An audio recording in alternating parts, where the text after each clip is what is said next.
Good day everyone. Today I'm going to discuss about layers of culture. Almost everyone belongs to a number of different categories and groups of people at the same time. People unavoidably carry layers corresponding to different levels of culture. There are likely three layers of culture that are associated with learned behavior patterns and perception. Firstly, the most common layer consists of cultural tradition that distinguish a person in a specific society. Culturally shared traditions are like myths, ceremonies, legends, and rituals, verbally or non-verbally. By Ford et al., 2005, 98. For instance, shared language is a visible traditional cultural attributes. It is learned from parents and other family members who have it. As a result, cultural traditions are passed from generation to generation. Secondly, each culture consists of several subcultures which are non-national culture that share values and mental programming by Velo 2011-16. Diverse societies in which people originate from many parts of the world often maintain a great deal of the original cultural tradition of their national culture. Consequently, individuals frequently are part of a particular subculture in their new society. They share cultural traits that set them apart from the rest of their new society.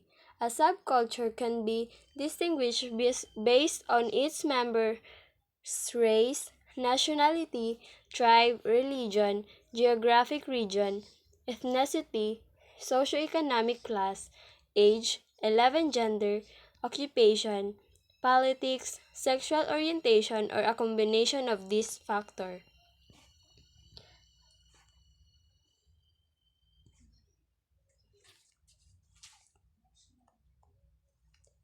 For example,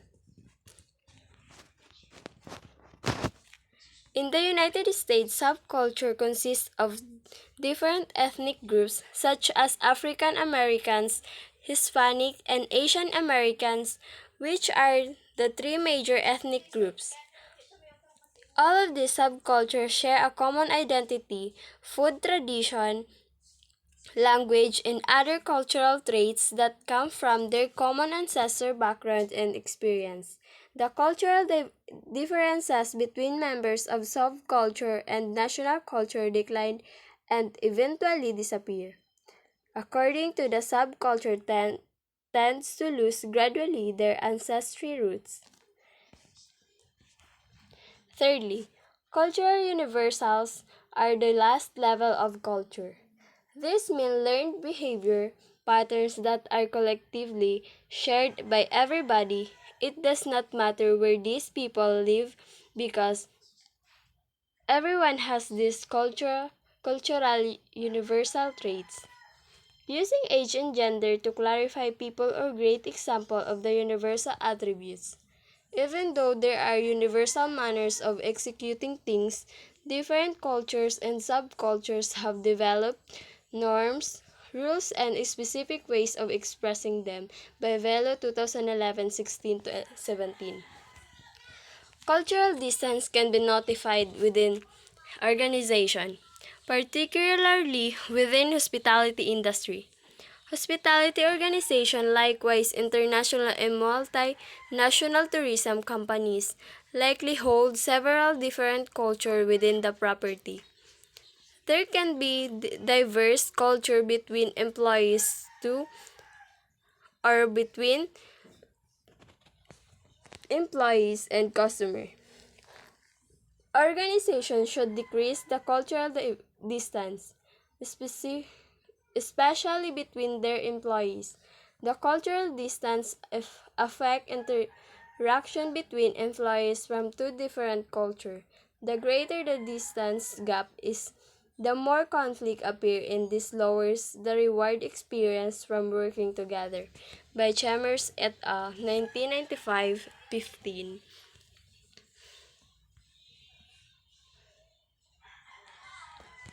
Cultural distance is a vital component of international tourism and multinational companies. In essence, it measures the extent to which national culture differentiate and are related to the compared culture. Therefore, organization and manager are advised to measure the cultural distance within the property. There are numerous measures to the perceived culture distance between countries and cultures. Reisinger, 2009, 113 to 114 suggests example of measuring culture distance by using cultural diversity index, cluster analysis index, self-rating method, and linguistic distance index. Cultural diversity index ranks differences between each country from the base country according to Whoopstad's four cultural dimension. The index rank all dimensions from very similar to very dissimilar. Cluster analysis index differentiate language, religion, and geographical location into five clusters, which is Anglo, Nordic, Germanic, Latin, and the rest of the world. Each cluster's distance is calculated from Great Britain. Moreover, self-rating method observes respondents' cultural differences between their countries and other by using a low to high distance scale, whereas linguistic distance is based on language, genetic, or common ancestor similarity by ranging the difference from 0 to 7 by Reisinger 2009, 113 to 114.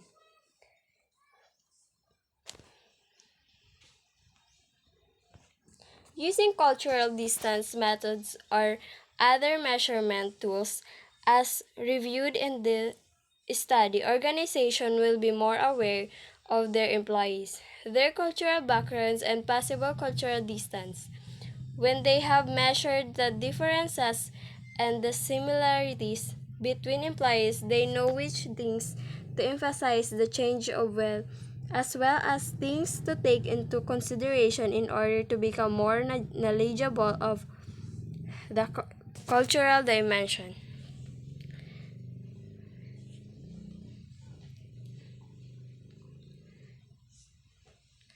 Cultural variability in the hospitality industry diverse culture infused on a daily basis. There are several contrasts between employees or between a customer and an employee in the hospitality organization. Cultural diversity management is necessary in order to understand the variability of culture that initially appear inside the organization. It is important to recognize cross-cultural behavior in a company wants to have a competitive edge to, in the hospitality industry. Cultural variability involves both recognizing differences and accepting them. Acceptance is the respect of culture and appreciation of differences in culture such as values, norms, style, behavior. The three layers of culture should be valued and respected in the correct manner.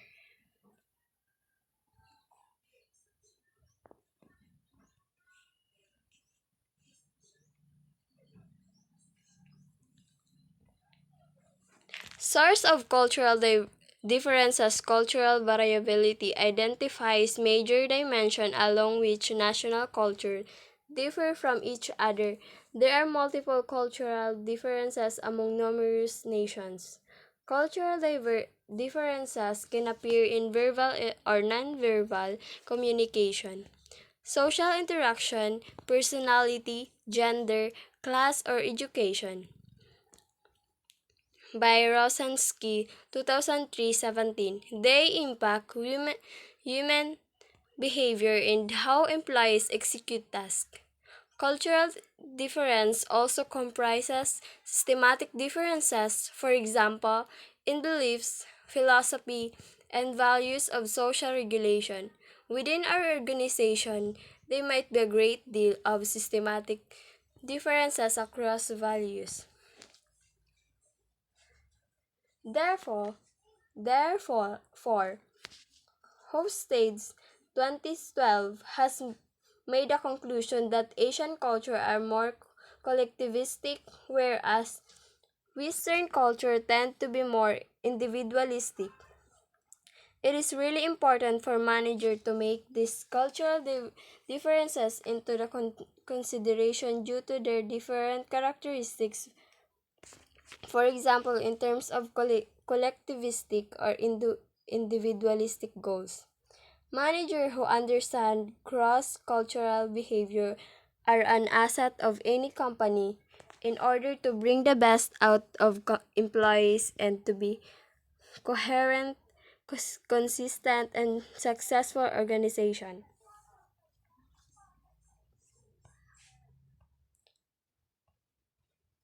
Cultural values and dimensions according to Peterson 2004-22, cultural values are principles and norms that a group of people consider as good, right, or worthwhile.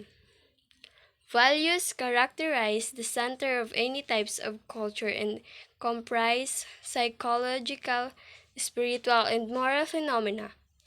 In essence, values are standards of socially desirable behavior. By Reisinger, 2009-91, they differ from other culture and explain cultural differences. Changes in values impact people's thoughts, beliefs, and action, which may arouse conflicts and disagreements. Cultural differences in values can be measured as well. The measurement give guidelines for the company to recognize cultural differences and to take action if needed. The cultural differences measures help the organization to acknowledge future requirements in terms of culture of the organization, employees, and customers. One of the most common cultural dimension measurements to distinguish culture is created by Hofstede. Hofstede dimension of cultural variability.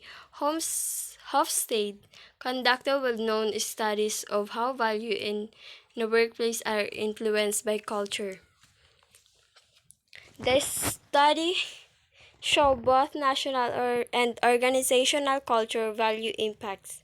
He analyzed a significant amount of data based about employee values from over 70 countries and published his result in 1980. He indicated that the values of differentiated countries can be divided in 15 for different dimension, which is the power distance, individualism versus collectivism, masculinity versus femininity, and uncertainty avoidance.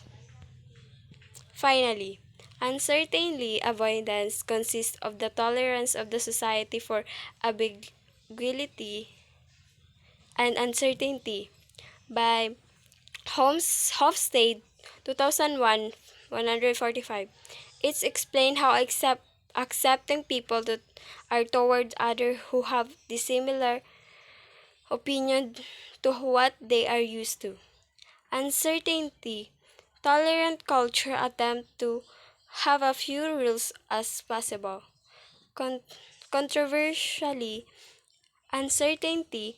Avoiding culture desire to minimize the possibility of surprising and uncomfortable situation through its strict laws and safety factors. In addition to the four culture values dimension, there are also a fifth dimension observed and added in 1985 by Michael Band. It comprises long-term orientation versus short-term orientation. Long-term oriented 16 culture value perseverance and thrift, whereas short-term oriented culture values protecting one's face and fulfilling social obligations. So that's all for today. Thank you for listening.